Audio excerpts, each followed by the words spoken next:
नमस्ते बिटिया, I am JVN Dr. Suman Shekhawat, Department of Kai Chikitsa, Faculty of Ayurvedic Sciences, Jyoti Vidyapeeth Women's University, Jaipur. Today we will discuss on the topic of respiratory system examination. First of all, before starting how to examine the respiratory system, we should know how to take the history that related to the respiratory system. First of all, we should see that all these kind of symptoms present in the patient or not. We should ask with the patient, like cough, expectoration, hemoptysis, breathlessness, wheeze, chest pain, and history of tuberculosis. If present, you should ask with the patient that evening rise of temperature, night sweat, anorexia, weight loss, hemoptysis, pleurisy, meningitis, lymphadenitis in past or in family, TB contact. We should ask with the patient the habit of the patient, that he or she is taking alcohol, smoking, tobacco or gutka chewing. Aspiration, foreign bodies, vomiters, for industrial disease, occupation, residence near factories or mills, allergy, family history of asthma, hay fever, eczema, rhinitis and sinusitis. We should ask with the patient of past history of measles, influenza, whooping cough in childhood, diabetes, and exposure to TB, STD and HIVs. We should see and we should ask with the patient of mediastinal compression, dysphagia, hoarse voice, dyspnea or dry cough, swelling over face. We should do the general examination of the patient, like we should see build and nutrition of the patient, nails and conjunctiva, pallor, clubbing, cyanosis, icterus, lymphadenopathies, especially skinly nodes and cervical nodes, edema of feet, JVP, and we should see temperature, pulse, respiratory rate and blood pressure of the patient. We should see neck, thyroid swelling and tracheal tug. Horner syndrome like ptosis, meiosis, anhidrosis, anophthalmos absent, ciliospinal reflexes. Upper respiratory tract, sinus tenderness, throat and nails, posterior pharyngeal wall for posterior nasal drip, and gums and teeth of the patient. Respiratory system examination, we should see inspection, palpation, percussion and auscultation of the patient. Inspection, we should see in the patient chest shape of chest, respiratory movement, mediastinum and miscellaneous. Shape of chest, we should see anterior and posterior and transverse diameter, barrel shaped chest, etc. Following bulging, flattening and retraction of the chest, it present or not, subcostal angle, shoulder, spine, spino-scapular distance on both sides of the both side of chest, right or left sided, or both side of lungs. Respiratory movement, respiratory rate, rhythm, character, abdominal, thoracic, thoraco-abdomen, abdomino-thoracic. We should see in the patient that character of respiratory movement, equality, accessory muscle or respiration, intercostal retraction, fullness.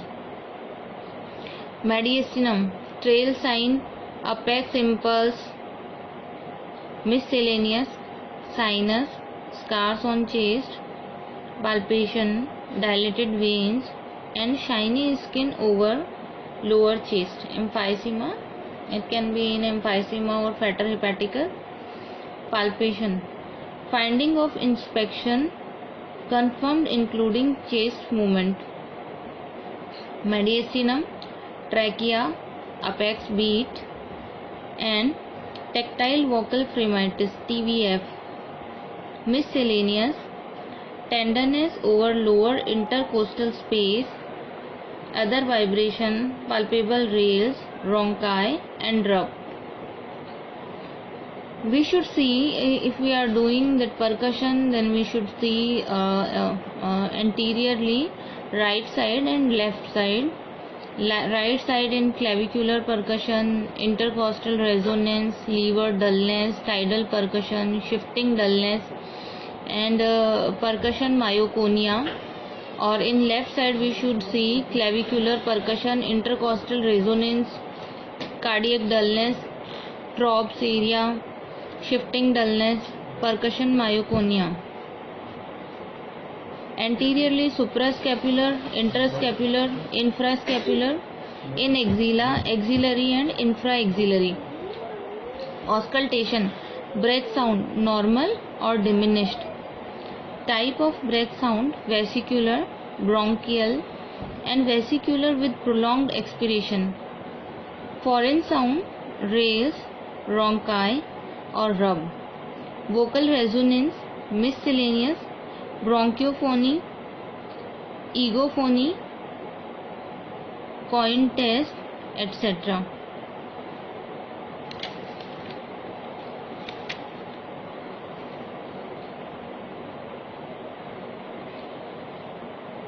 If we want to do the assessment of or the diagnosis of the disease of patient that related with which system, then first of all, for the diagnosis of the disease we should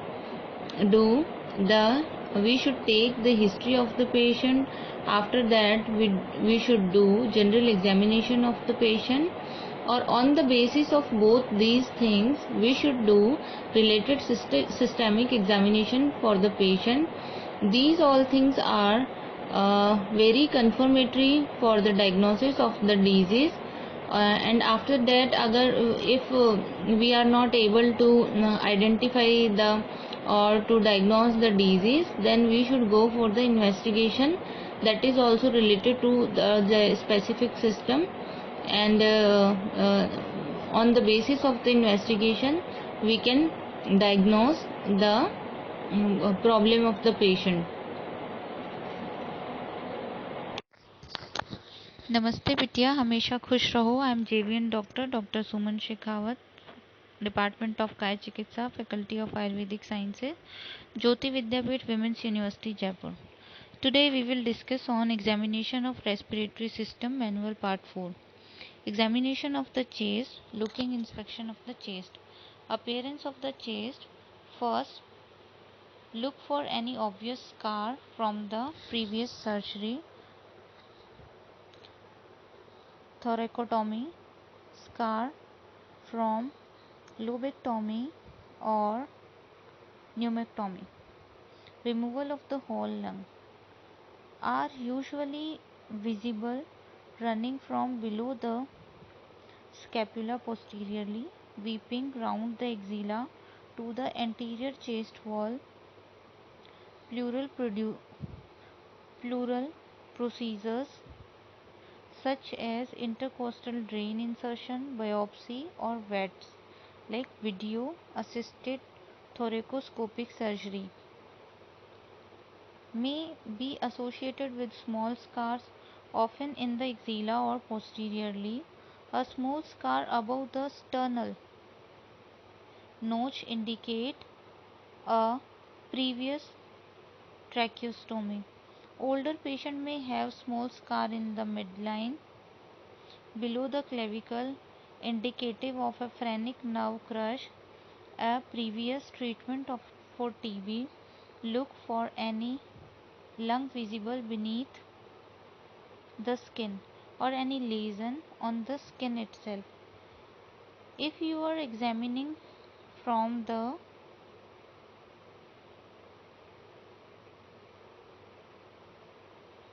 From the right to the patient, ensure that you thoroughly inspect the left side. It is easy to miss a lateral thoracotomy scar on one or one that is hidden in a skin fold. Next, inspect the shape of the chest itself. The normal chest is bilaterally symmetrical and elliptical in horizontal cross section, with the narrower diameter being antero-posterior. The chest may be distorted by disease of the rib or spinal vertebrae, as well as by underlying lung disease. Feature to note assessing the shape of the chest: kyphosis, scoliosis, flattening, overinflation, previous surgery causing asymmetry such as thoracoplasty. Kyphosis is forward bending or scoliosis is lateral bending of the vertebral column. Will lead to asymmetry of the chest. If severe, may significantly restrict lung movement. Severe airways obstruction, particularly long term as in COPD, may lead to overinflated lungs. On examination, the chest may be barrel shaped, most easily appreciated as in increased antero-posterior diameter, making the horizontal cross section more circular on X-ray. The hemi-diaphragm appears lower than usual or flattened. Movement of the chest. Look to see if the chest movements are symmetrical. If they seem to be diminished on one side, that is likely to be the side on which there is an abnormality, intercostal recession. A drawing in of the intercostal spaces with inspiration may indicate severe respiratory airways obstruction, as in laryngeal disease or tumor of the trachea. In COPD, the lower rib often move paradoxically inward on inspiration instead of the normal outward movement. Feeling palpation of the chest. Lymph node. The lymph node in the supraclavicular foci, cervical regions and axillary region should be palpated. Don't forget to feel gently behind the sternocleidomastoid muscle. If they are enlarged, this may be secondary to the spread of malignant disease from the chest, and such finding will influence decision regarding treatment. Lymph node in the neck are best felt by sitting the patient up and examining from behind. Swelling and tenderness. It is useful to palpate any part of the chest that present an obvious swelling or where the patient complains of pain. Point to note on palpation of the chest: swelling, surgical emphysema, pain and tenderness, tracheal position, cardiac impulses, asymmetry, tactile vocal phreatitis.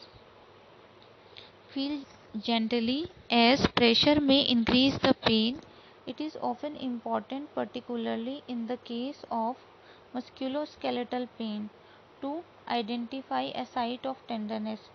Causes of pain and tenderness in the chest: a recent injury of the chest wall or inflammatory condition. Intercostal muscular pain. As a rule, localized painful spot can be discovered on pressure. A painful costochondral junction, secondary malignant deposits in the rib, herpes zoster before the appearance of the rash. Surgical emphysema, air in the tissue which feels like popcorn or bubble paper underneath the skin, is caused by trauma, pneumothorax, pneumomediastinum and infection. as well as chest instrument following surgery or a chest drain. Trachea and heart. The position of the cardiac impulse and trachea should then be determined. Feel for the trachea by putting the second and fourth finger of the examining hand on each edge of the sternal notch, and use the third finger to assess whether the trachea is central or deviated to one side. Warn the patient in advance what you are about to do and avoid heavy handedness in the situation. Rough technique is uncomfortable for the patient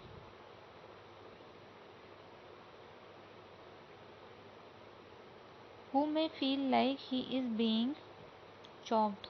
A slight deviation of the trachea to the right may be found in healthy people. Displacement of the cardiac impulse without displacement of the trachea may be due to scoliosis, to a congenital funnel depression of the sternum, or to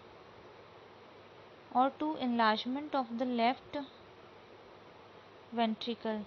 In the absence of these conditions, a significant displacement of the cardiac impulse or trachea, or the both together, suggests that the position of the mediastinum has been altered by disease of the lung or pleura. The mediastinum may be pushed away from the affected side, contralateral deviation, by a pleural effusion or pneumothorax. Fibrosis or collapse of the lung will pull the mediastinum towards the affected site.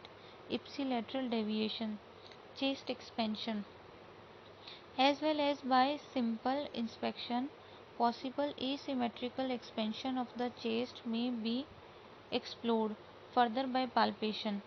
Face the patient and place the finger of both hands on either side of the lower rib cage so that the tips of the thumb meet in the midline in front of the chest but are not touching the skin. A deep breath by the patient will increase the distance between the thumb and indicate the degree of expansion. If one thumb remains closer to the midline, this suggests diminished expansion on that side. Essentially, the hands are being used like a pair of calipers to measure expansion in the lateral base of the lung where maximum expansion occurs. Feeling percussion on the chest. Effective percussion in a neck is a neck that requires consistent practice. Do so upon yourself or on willing colleagues, as percussion can be uncomfortable for patients if performed repeatedly and and inexpertly. The middle finger of the left hand is placed on the part to be percussed and pressed firmly against it with slight hyperextension of the distal interphalangeal joint. The back of this joint is then struck with the tip of the middle finger of the right hand. Vice versa, if you are left-handed, the movement should be at your wrist rather than at your elbow. The percussing finger is bent so that its terminal phalanx is at right angles and it strikes the other finger perpendicularly. As soon as the blow has been given, the striking finger is raised. The action is tapping movement. The normal degree of resonance varies between individual and in different part of the chest. in the same individual, being most resonant below the clavicle anteriorly and the scapula posteriorly, where the muscles are relatively thin and least resonant over the capsule. On the right side, there is loss of resonance inferiorly as the lever is encountered. On the left side, the lower border overlaps the stomach, so there is a transition from lung resonance to tympanitic stomach resonance. Always systematically compare the percussion note on the two sides of the chest, moving backward and forward from one side to the other, not all way down one side and then down the other. Percuss over the clavicle. Traditionally, this is done without an intervening finger on the chest, but there is no reason for this, and it is more comfortable for the patient if the finger of the left hand is used, is the usual way. Percuss 3 or 4 areas on the anterior chest wall, comparing left with right. Percuss the axilla, then 3 or 4 areas on the back of the chest. Reduction of resonance, that is, the percussion note is said to be dull, occurs in two important circumstances: when the underlying lung is more solid than usually because of consolidation or collapse, when the pleural cavity contains fluid, that is, pleural effusion is present. Less commonly, a dull percussion note may be due to thickened pleura. The percussion note is most dull when there is underlying fluid, as in a pleural effusion. Pleural effusion causes the sensation of the percussed finger to be similar to the felt when a solid wall is percussed.